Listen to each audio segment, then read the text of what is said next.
അസ്സലാമു അലൈക്കും വറഹ്മത്തുള്ളാഹി വബറകാതുഹു. നിങ്ങളുടെ ജീവിതത്തിൽ അൺലിമിറ്റഡായ സന്തോഷം ആഗ്രഹിക്കുന്നുണ്ടോ? നിങ്ങളിലുണ്ടായ കഷ്ടപ്പാടുകളും നഷ്ടങ്ങളെക്കുറിച്ച് സങ്കടപ്പെടുന്നുണ്ടോ? നിങ്ങൾക്ക് കിട്ടിയത് കുറവായിട്ട് നിങ്ങൾക്ക് തോന്നിയിട്ടുണ്ടോ? ഒരിക്കൽ നബി സല്ലല്ലാഹു അലൈഹി വസല്ലം അറിയിച്ചു, യഥാർത്ഥ സമ്പത്ത് എന്നത് അത് ഈ ഭൗതിക സമ്പത്തല്ല, മനസ്സിലുണ്ടാവുന്ന മനസ്സിൻ്റെ സംതൃപ്തിയാണ് എന്നാണ്. അതായത് നമ്മൾ മനുഷ്യരിൽ മനസ്സിൽ ശാന്തിയും സമാധാനവും സംതൃപ്തിയും ഉണ്ടാകുമ്പോഴാണ് സന്തോഷം കൈവരിക്കുന്നത്. ഇത് തന്നെയാണ് റോട്ടർഡാമിലെ എറസ്മസ് യൂണിവേഴ്സിറ്റിയിലെ ഗവേഷണങ്ങൾ പറയുന്നത്.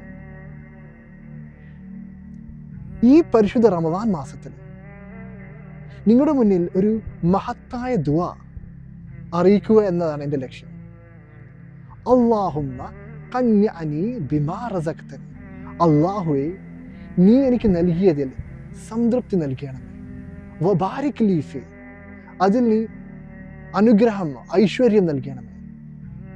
വഖ്ലുഫ് അലാ കുല്ലി ഗായിബത്തി ലീ ഖൈർ, അതായത് എനിക്ക് നഷ്ടപ്പെട്ടതിൽ നിന്ന് പകരമായി അതിനേക്കാൾ നല്ലത് ഖൈറ് നൽകണമേ എന്ന്. നമ്മൾ ഈ പ്രാർത്ഥന നമ്മുടെ ജീവിതത്തിൽ പ്രാവർത്തികമാക്കുമ്പോൾ അത് അല്ലാഹു സുബ്ഹാനഹു വ തആലയിൽ നിന്ന് അനുഗ്രഹം കിട്ടുക മാത്രമല്ല, മറിച്ച് നമ്മുടെ ജീവിതത്തിൻ്റെ പേഴ്സ്പെക്റ്റീവ് തന്നെ മാറിയെടുക്കുക ചെയ്യുന്നത്. പല സാഹചര്യങ്ങൾ, അത് സങ്കടമാവട്ടെ സന്തോഷമാവട്ടെ, ഈ ദുആ പ്രാവർത്തികമാക്കുമ്പോൾ അത് നമ്മുടെ പേഴ്സ്പെക്റ്റീവ് മാറുകയും നമ്മുടെ ലൈഫ് തന്നെ ഒരു പോസിറ്റീവായി കാണുകയും ചെയ്യുന്നത്.